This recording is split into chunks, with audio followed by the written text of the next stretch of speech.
It was spring show your sophomore year, my freshman year.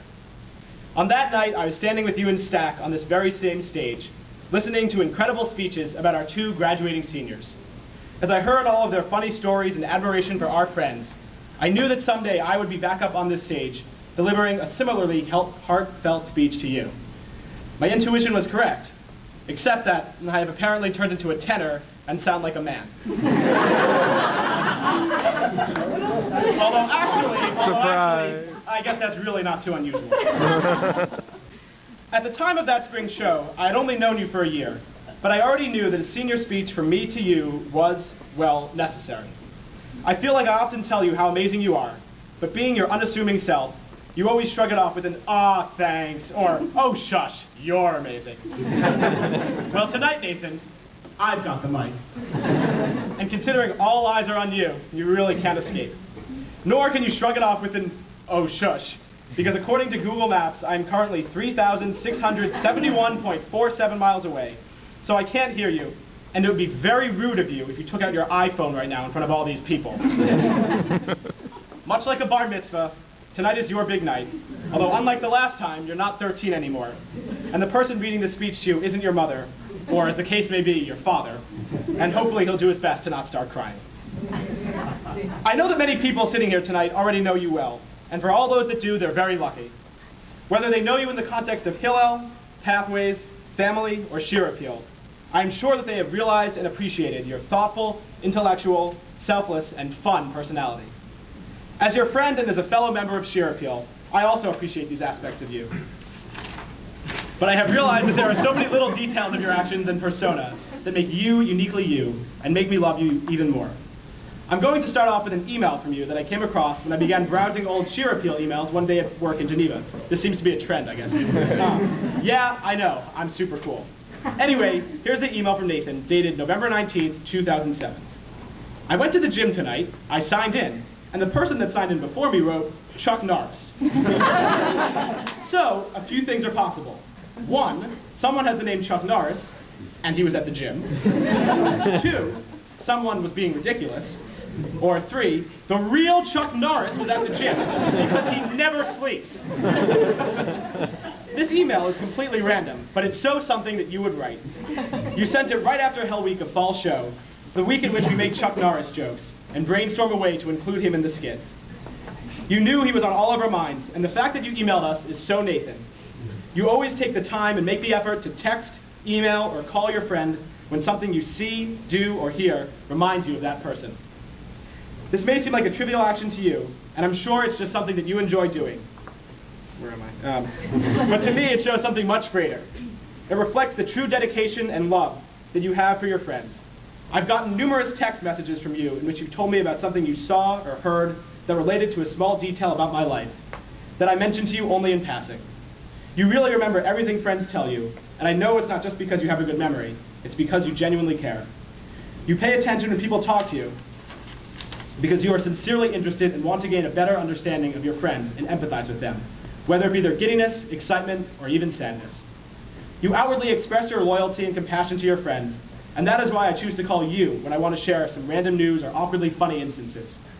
It is also why I feel comfortable going to you whenever I have a tough decision or I'm feeling down and need someone to talk to.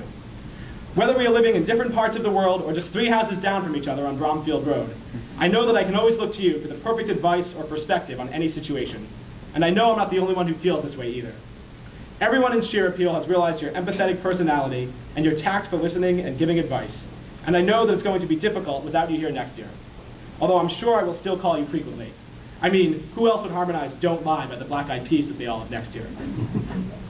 In addition to making yourself available to listen and to help us, I think another uniquely Nathan aspect is your love for individual fun dates with each one of us in Shir Appeal. Whether it's sushi, trips to the airport, Chipotle, Carmichael, walks to get Tip-Top Tie's wannabe bubble tea, adventures to inappropriate stores on Mass Ave, or simply eating dinner in one of our houses, my Nathan dates have been true highlights of my Tufts career. And I know that everyone in this group has had similarly wonderful times with you. Even though you see each one of us for 7+ hours each week, you still make the effort to get to know each one of us beyond our role and personality in the group. I think that these individual friendships you have formed with each one of us have earned you an enormous amount of respect in the group.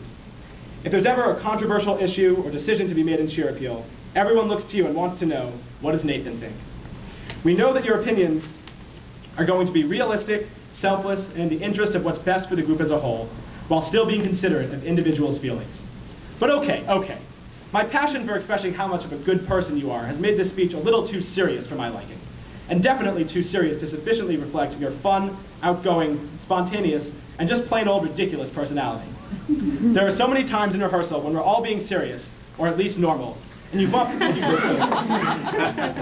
hey, she wrote it, and you come up to me and whisper some absurd comment in my ear. And I'll also never forget how much you loved that quote book we created on tour my freshman year.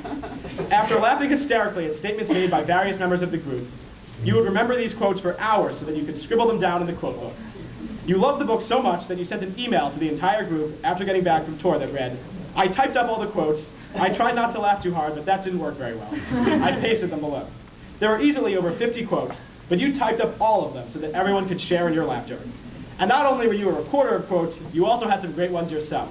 Like, achoo, ew, ew, I phlegmed all over my foot.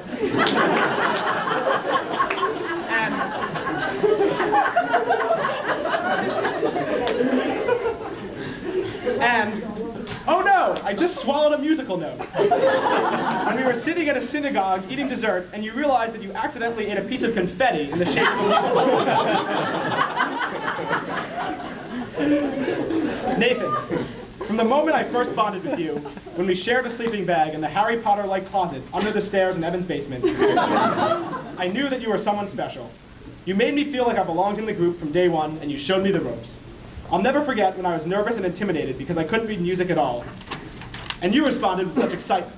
Well, not because I was nervous, but because I could join you and Panina in the group of the musically, how should I put this, uninformed.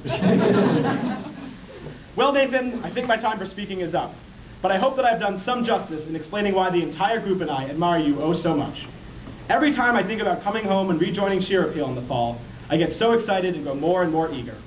At the same time, however, when I stop and think about how you and the rest of the seniors will be absent from that scene, it all grows a little dimmer, a little less glorious. But I know that we'll carry on. The group always does. And I think a large part of why we will is the cohesiveness and positive group dynamics that you have helped to form. You will surely be missed next year, but we will definitely keep you up to speed on group happenings, and I hope you'll come visit whenever you get a break from the real world life you'll soon begin in DC.